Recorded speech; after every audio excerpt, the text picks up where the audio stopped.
अस्सलाम वालेकुम dear student. Ninth chemistry में हमने ब्रांचेस डिस्कस किए थे, फिर उनके बाद सब्सटेंस और उनके जो टाइप्स थे, पेवर सब्सटेंस, इम्प्योर सब्सटेंस। आज कुछ और बेसिक डिफिनीशन है। Number 1, atom. एटम क्या चीज़ है? एटम को हम किस तरह डिफ़ाइन कर सकते हैं?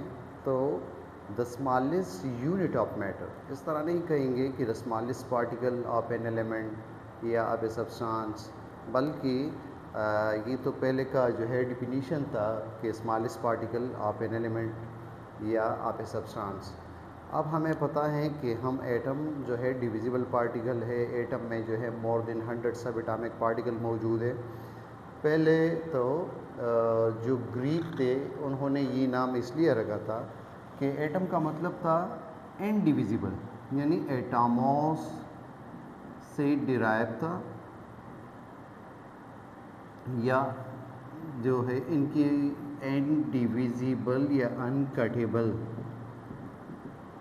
तो उस वक़्त तो ये नाम इस तरह इसलिए डिफिनीशन करते थे कि एटम इनडिविजिबल पार्टिकल है। तो इसलिए ज़्यादातर नोट्स बुक में, गाइड में ये दिया होता कि the smallest particle of an element. अब हम कहेंगे the smallest unit of matter या smallest unit of an element, smallest unit of a substance is called atom, which can not exist independently. Atom जो है अनस्टेबल होता है, उनकी valence shell जो है कंप्लीट नहीं होती। एक थ्योरी तो ये है कि वो अपना वैलेंस शेल कंप्लीट करने के लिए या नोबल गैसेस का इलेक्ट्रॉनिक कॉन्फ़िगरेशन हासिल करने के लिए वो रिएक्शन करते हैं ताकि उनका डबलेट या ऑक्टेट कंप्लीट हो। या बहुत सारे कंपाउंड ऐसे भी है जिसमें एटम का एटॉमिक नंबर जो है कंप्लीट नहीं होता।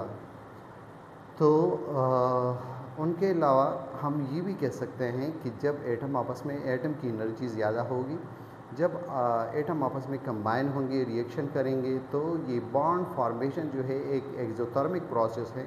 इसमें एनर्जी रिलीज़ होगी तो मॉलिक्यूल ज़्यादा स्टेबल होगा।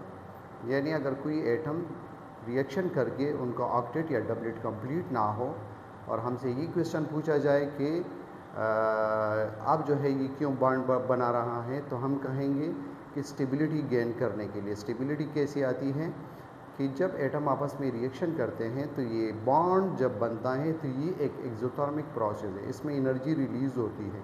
तो इसलिए मॉलिक्यूल जो है ज़्यादा स्टेबल होगा एटम के निस्बत। तो एटम क्या चीज़ है? The smallest unit of matter which cannot exist independently and take part in chemical reaction is called atom. Atom की जो मेन जो 3 पार्टिकल है, इलेक्ट्रॉन, प्रोटॉन, न्यूट्रॉन, इनको हम कहेंगे फंडामेंटल पार्टिकल। और इनके अलावा जितने पार्टिकल और मौजूद हैं तो इन सब को इनके साथ मिलाकर ये जो इलेक्ट्रॉन, प्रोटॉन, न्यूट्रॉन है और इनके अलावा और जितने पार्टिकल है तो सबको कंबाइनली हम सब एटॉमिक पार्टिकल कहेंगे, और इन तीनों को हम केमिस्ट्री के पॉइंट ऑफ व्यू से फंडामेंटल पार्टिकल कहेंगे, क्योंकि एलिमेंट का या कि सब्सटेंस का जो है इन तीनों के ऊपर जो है फिज़िकल और केमिकल प्रॉपर्टीज डिपेंड करती हैं। तो इसलिए इनको फंडामेंटल पार्टिकल कहा जाता है। और इसमें प्रोटॉन, न्यूट्रॉन जो है ये बीच में पाए जाते हैं, जिसको हम न्यूक्लियस का नाम देते हैं, और इलेक्ट्रॉन इनके सराउंड जो है रिवॉल्व करते हैं। इलेक्ट्रॉनों के ऊपर नेगेटिव चार्ज होगा, प्रोटॉनों के ऊपर पॉजिटिव चार्ज होगा, और न्यूट्रॉन जो है न्यूट्रल होंगे। तो प्रोटॉन और न्यूट्रॉन जो है ये न्यूक्लियस में पाए जाते हैं और इलेक्ट्रॉन इनके अराउंड जो है रिवॉल्व करते हैं। तो ये फ़िलहाल आज के लेवल के मुताबिक एटम का ये स्ट्रक्चर जो है ये याद रखें। नंबर 1 हमने एटम का जिक्र किया कि एटम एक स्मॉलेस्ट यूनिट ऑफ मैटर है। पार्टिकल नहीं कहेंगे कि स्मॉलेस्ट पार्टिकल। आपने 3rd डिग्री इस्तेमाल की कि मज़ीद चौड़ा नहीं हो सकता, तो अभी तो लेटेस्ट रिसर्च ये है कि मोर देन 100 सब एटॉमिक पार्टिकल मौजूद होते हैं। तो इसलिए हम कहेंगे the smallest unit of matter which can not exist independently and take part in chemical reaction. अगर ये क्वेश्चन ज़हन में आ रहा हो कि नोबल गैसेस तो एटॉमिक फॉर्म में मौजूद होते हैं, तो मॉडर्न डिफिनीशन के मुताबिक उनको हम मॉलिक्यूल कहेंगे। कि अगर कोई species atomic form, non atomic form में भी है लेकिन वो एग्जिस्ट कर सकती हैं, तो उनको फिर हम मॉलिक्यूल का नाम भी दे सकते हैं। मॉलिक्यूल का ओल्ड डिफिनीशन था कि जब दो या दो से ज़्यादा एटम आपस में कंबाइन हो जाए केमिकली तो उसको मॉलिक्यूल कहा जाता है। लेकिन मॉडर्न डिफिनीशन क्या होगी कि जब हमारे पास यानी एक एटम हो या मोर देन वन हो, जब वो अगर एग्जिस्ट कर सकती हैं इंडिपेंडेंटली तो उनको हम मॉलिक्यूल कहेंगे। तो नोबल गैसेस हमारे पास जो है जो क्लासिफिकेशन है वो मोनो एटॉमिक मॉलिक्यूल उस कैटेगरी में आएंगे, और जो मॉलिक्यूल दो एटमों पर मुश्तमिल होंगे तो डाई एटॉमिक, तीन एटमों पर मुश्तमिल हो तो ट्राई एटॉमिक, टेट्रा एटॉमिक, पेंटा एटॉमिक, इस तरह मुख्तलिफ क्लासिफिकेशन उसमें कर सकते हैं। तो एटम का स्ट्रक्चर क्या होगा कि प्रोटॉन न्यूट्रॉन ये न्यूक्लियस में होंगे और उसके इर्द गिर्द इलेक्ट्रॉन जो है रिवॉल्व करेंगे, और जहाँ पर ये रिवॉल्व करते हैं इन सर्कल को, सर्कुलर पाथ को शेल, ऑर्बिट या एनर्जी लेवल, ये तीन नाम याद रखें, ऑर्बिट या शेल या एनर्जी लेवल, ये तीनों एक ही चीज़ है। तो ये इनके नाम है इस सर्कुलर पाथ के। एक और टर्म इसमें यूज़ होता है एटॉमिक नंबर। एटॉमिक नंबर जो है क्या है कि जो न्यूक्लियस में, किसी एटम के न्यूक्लियस में जितने प्रोटॉन होंगे, यानी अगर 7 प्रोटॉन न्यूक्लियस में मौजूद है तो हम कहेंगे कि इस एलिमेंट का एटॉमिक नंबर 7 है। अगर 8 मौजूद है तो हम कहेंगे 8 है। यानी एटॉमिक नंबर क्या चीज़ है कि ये हमारे पास द नंबर ऑफ प्रोटॉन और इलेक्ट्रॉन, या सिर्फ प्रोटॉनों को डिफिनीशन में इंक्लूड कर दे कि the number of proton is called atomic number. और ये लैटिन वर्ड या जर्मन वर्ड जहल से निकला है, यानी इनको हम एटम जहल,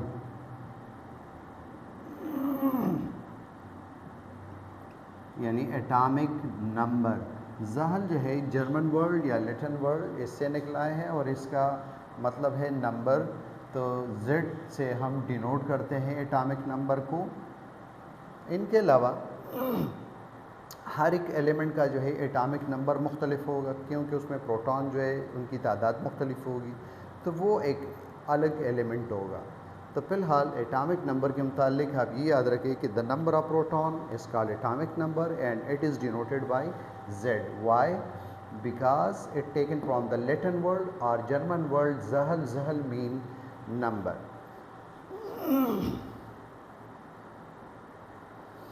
मास नंबर जो है क्या है कि जो जितने भी न्यूक्लियस में प्रोटॉन और न्यूट्रॉन मौजूद होते हैं उनको कंबाइनली मास नंबर कहा जाता है।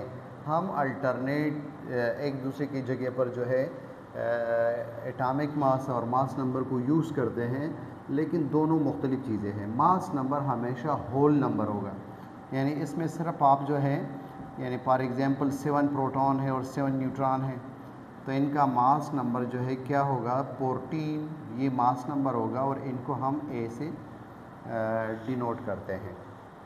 इनको भी जर्मन वर्ड से लिया गया है। इनको एटम G,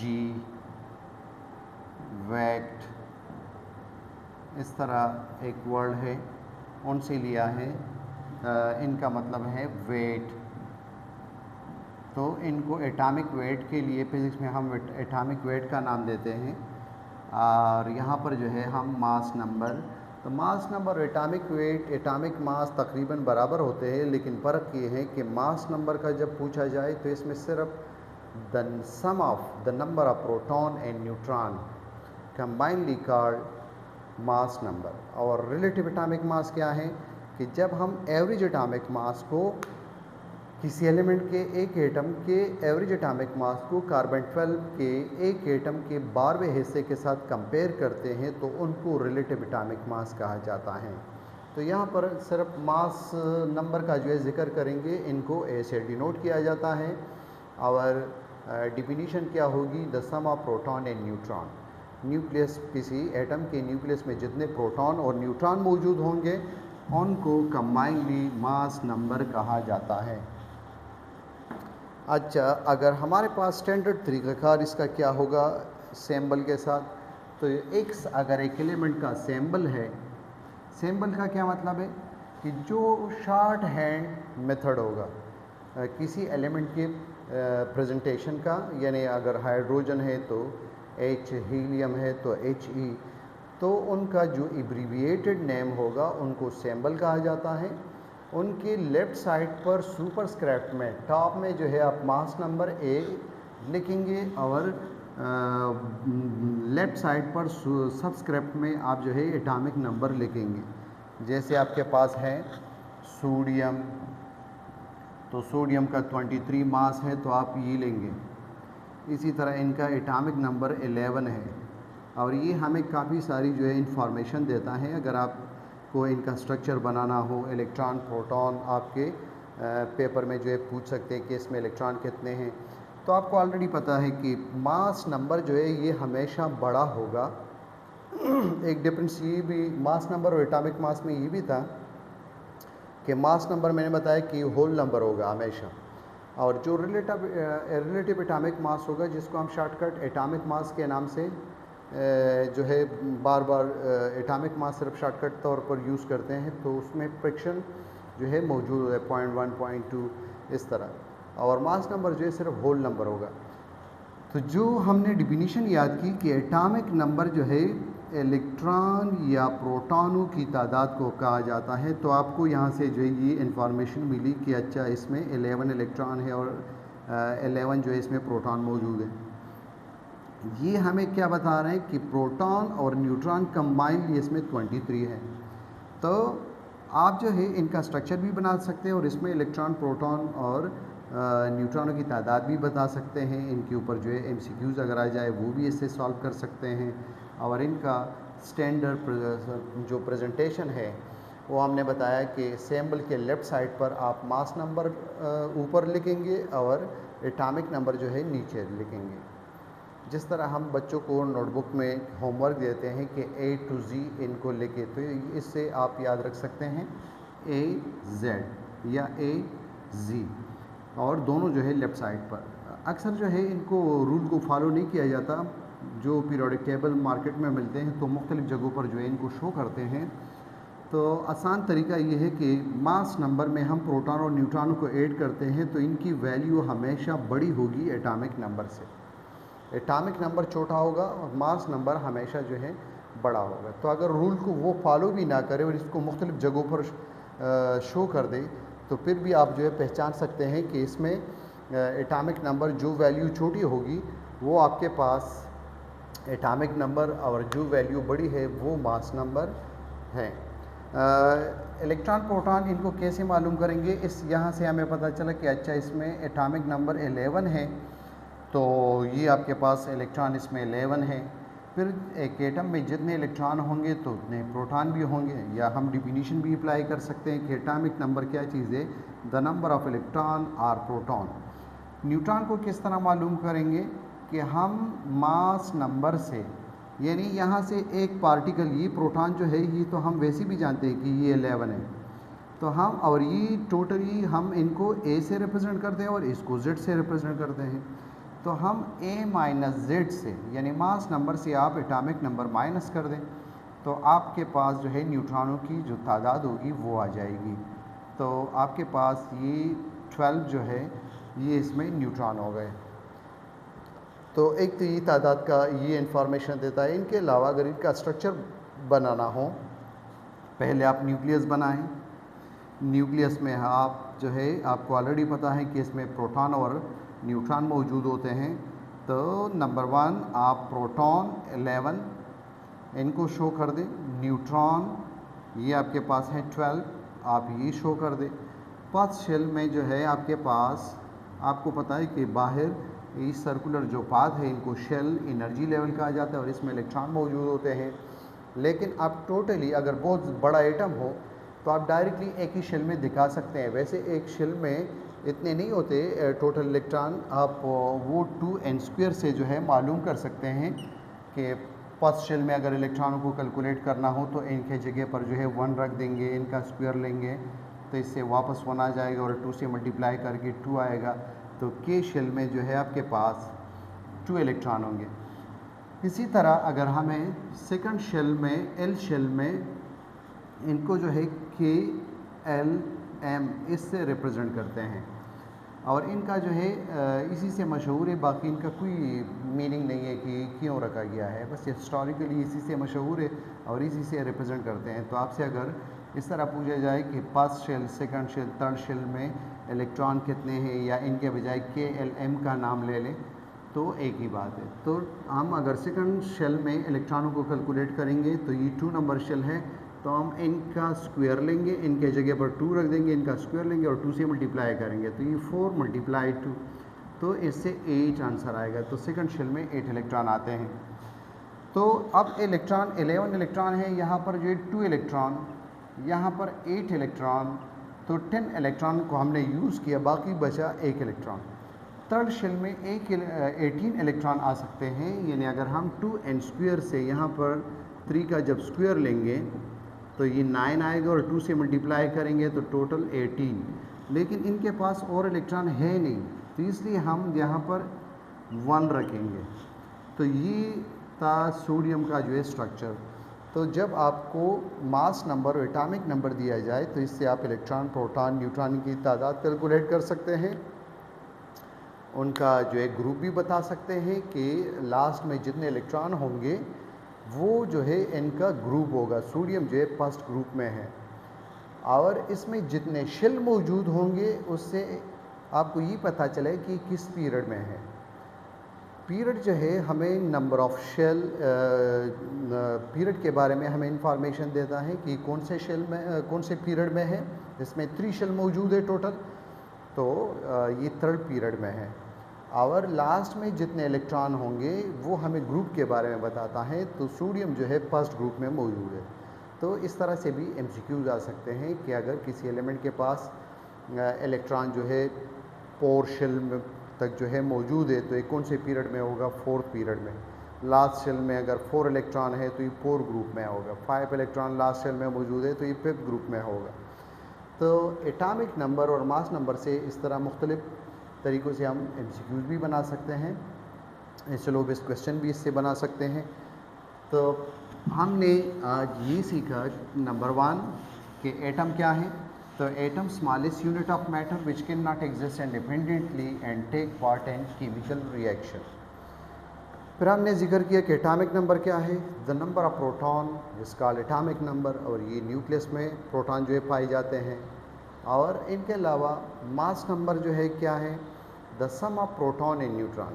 फिर एटॉमिक मास क्या है, तो हमने ये कहा कि जब आप एवरेज एटॉमिक मास को, किसी एलिमेंट के average atomic mass compare to the 1 atom of carbon 1/12 part of carbon 12 is called relative atomic mass. Relative atomic mass को हम AR से रिप्रेजेंट करते हैं और मास नंबर जो है इनको A से रिप्रेजेंट करते हैं। मास नंबर हमेशा होल नंबर होगा, सिर्फ प्रोटॉन न्यूट्रॉन को ऐड करेंगे, और जो रिलेटिव एटॉमिक मास होगा तो वो फ्रिक्शन में भी उनके साथ कुछ ना कुछ वैल्यू आएगी, और वो हम रेशो से जो है मालूम करते हैं, वो एक रेशो है।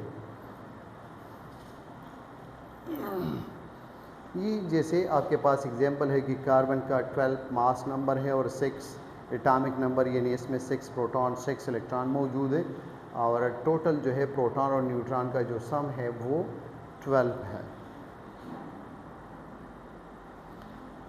रिलेटिव एटॉमिक मास जो हमने पहले जिक्र किया, number 1 relative atomic mass. Relative जहाँ पर भी आ जाए तो इसका मतलब कि इनको कंपेयर किया गया है, किसी चीज़ के साथ इसका ताल्लुक़ बनाया गया है, रिलेट किया गया है।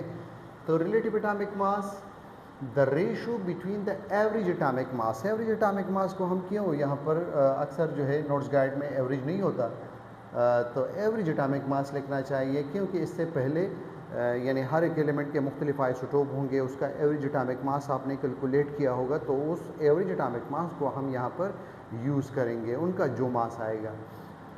तो जब हम किसी एलिमेंट की एवरेज एटॉमिक, एक एटम के एवरेज एटॉमिक मास को कंपेयर करते हैं का 1/12 mass of 1 atom of carbon 12 के 12वें हिस्से के साथ, तो इससे जो आंसर आएगा उनको रिलेटिव एटॉमिक मास कहा जाता है, और इनको AR से जो है रिप्रेजेंट करते हैं। ज़हन में क्वेश्चन ये आता है कि इनको क्यों कैलकुलेट किया जाता है। तो इसलिए कैलकुलेट किया जाता है कि एक एटम नंबर 1 इनविजिबल है, हमें नज़र ही नहीं आता। सपोज़ अगर हमें नज़र आता है तो दूसरा मसला क्या है, उसको हम हैंडल ही नहीं कर सकते। आप किस तरह एक एटम को जो है पकड़ेंगे? तो अगर इस लो बेस क्वेश्चन ये बनाया जाए कि why relative atomic mass is necessary, relative atomic mass calculate करना क्यों ज़रूरी है, तो नंबर 1 एटम नज़र नहीं आता, सेकेंडली इनको हम हैंडल नहीं कर सकते। अगर ये स्टार्ट के 2 पॉइंट्स हम सपोज़ कर लें कि चलो हमें नज़र भी आता है और हम हैंडल भी कर सकते हैं, तो तीसरा पॉइंट ये होगा कि फिर आप जो है आपके पास इतना सेंसिटिव बैलेंस है नहीं कि आप एक एटम को उनके ऊपर रख कर आपको जो है मास का पता चल जाए। और एक और मसला ये होगा कि फिर आपको सिर्फ एक एटम का जो है आपको मास मालूम होगा। इस तरह तो हम मास स्पेक्ट्रोमेट्री से एक एटम का डायरेक्टली कैलकुलेट कर सकते हैं, तो फिर इसकी क्या ज़रूरत है? तो इससे हम इसमें एवरेज एटॉमिक मास हम रखते हैं, यानी एक एटम का नहीं बल्कि हम एवरेज एटॉमिक मास आइसोटोप का आपने निकाला होगा और उनको कार्बन 12 के साथ कंपेयर किया जाता है। कार्बन 12 को आपने जो है स्टैंडर्ड क्यों लिया है, इससे क्यों कंपेयर करते हैं? हमारे पास 118 एलिमेंट हैं। बायो में हम अब 122 तक जो है पढ़ते हैं, लेकिन केमिस्ट्री के बुक्स में अभी तक 118 दिया हुआ है। तो अगर जहन में ये क्वेश्चन आते हैं कि कार्बन 12 को क्यों स्टैंडर्ड लिया है, तो ये हाईली रिएक्टिव नहीं है, ये बिल्कुल लीस्ट रिएक्टिव भी नहीं है, और ये सॉलिड स्टेट में है, इनको हैंडल करना आसान है, और इनके अलावा ये स्टेबल है। कार्बन 12 इनके 13 और 14 मास वाले आइसोटोप भी मौजूद है, लेकिन कार्बन 12 को स्टैंडर्ड लिया है क्योंकि ज़्यादा स्टेबल है, इनका नेचुरल एबंडेंस ज़्यादा है, इसीलिए तो ये स्टेबल है। तो ये तकरीबन 99.89% जो है इनका नेचुरल एबंडेंस जो है ज़्यादा है। तो ये इनका आंसर याद रखिए कि कार्बन 12 को क्यों स्टैंडर्ड लिया है, इससे क्यों कंपेयर करते हैं। एक क्वेश्चन हमने राइज किया कि रिलेटिव एटॉमिक मास कैलकुलेट करना क्यों ज़रूरी है। एटम नज़र नहीं आता, उनको हम हैंडल नहीं कर सकते, और ना हमारे पास इतना सेंसिटिव इंस्ट्रूमेंट है कि हम एक एटम को डायरेक्टली रख कर उसका मास मालूम करें। कार्बन 12 को स्टैंडर्ड क्यों लिया है?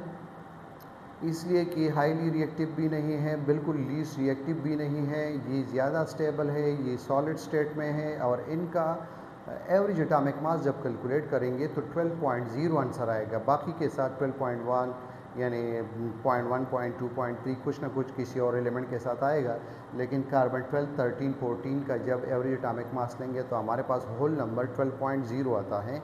तो इसलिए कार्बन 12 को जो है स्टैंडर्ड लिया है।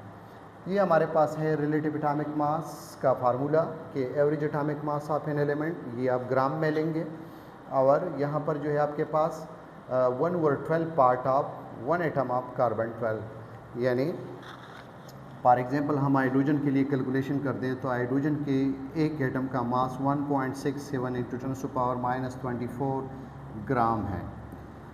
यहाँ पर हम 1/12 फार्मूले का ये रखा, और कार्बन के एक एटम का मास 1.99 × 10⁻23 ग्राम तकरीबन इतनी वैल्यू है। तो हमारे पास पीरियोडिक टेबल में 1.008 mu जो मौजूद है आंसर, ये हमारे पास ये रिलेटिव एटॉमिक मास है।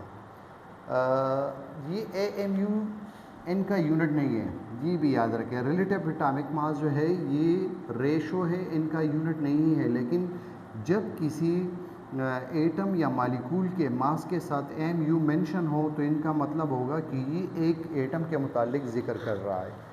ये याद रखें, एटॉमिक मास यूनिट AMU ये यूनिट के तौर पर यूज़ होता है, लेकिन इसका मतलब होगा जब किसी के साथ एटम या मालिक्यूल के मास के साथ ये मेंशन होगा तो इसका मतलब ये होगा कि ये एक एटम के मुतालिक बात कर रहा है। ये रिलेटिव एटॉमिक मास का यूनिट नहीं है, क्योंकि आपके पास ये भी ग्राम में होगा और ये भी ग्राम में होगा, तो ये एक दूसरे के साथ जो है कैंसिल हो जाएंगे, तो इसका रिलेटिव एटॉमिक मास का अपना यूनिट नहीं है। जब किसी के साथ AMU मेंशन होगा तो उसका मतलब होगा ये एक एटम या एक मालिक्यूल के मास को रिप्रेजेंट कर रहा है। AMU का मतलब क्या है? Atomic mass unit. और इनको किस तरह डिफाइन करेंगे कि कार्बन 12 की 12वें हिस्से का जितना मास है उनको 1 AMU के बराबर लिया जाता है। इनको हम नेक्स्ट लेक्चर में आपको फिर बताएंगे कि हम इनको किस तरह डिफ़ाइन करेंगे, किस तरह ग्राम और किलोग्राम में इनका रिलेशन क्या होगा। तो फ़िलहाल ये बेसिक चीज़ें रिलेटिव एटॉमिक मास तक आप याद रखें। आज आपने एक मेन इम्पॉर्टेंट बात ये भी सीखी कि मास नंबर और रिलेटिव एटॉमिक मास मुख्तलिफ़ चीज़ें हैं। रिलेटिव एटॉमिक मास को हम शॉर्टकट तौर पर जो है एटॉमिक मास या एटॉमिक वेट ये नाम देते हैं, रिलेटिव साथ में नहीं पढ़ते।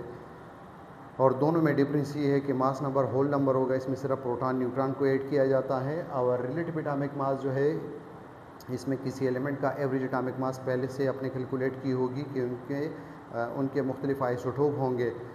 तो फिर उनको कार्बन 12 के 12वें हिस्से के साथ हम कंपेयर करेंगे, इनसे जो आंसर आएगा इसको हम रिलेटिव एटॉमिक मास कहेंगे। और उसके मुतालिक जो सिलेबस क्वेश्चन थे वो मैंने बता दिए। तो इंशाल्लाह मिलते हैं नेक्स्ट लेक्चर में। Thank you.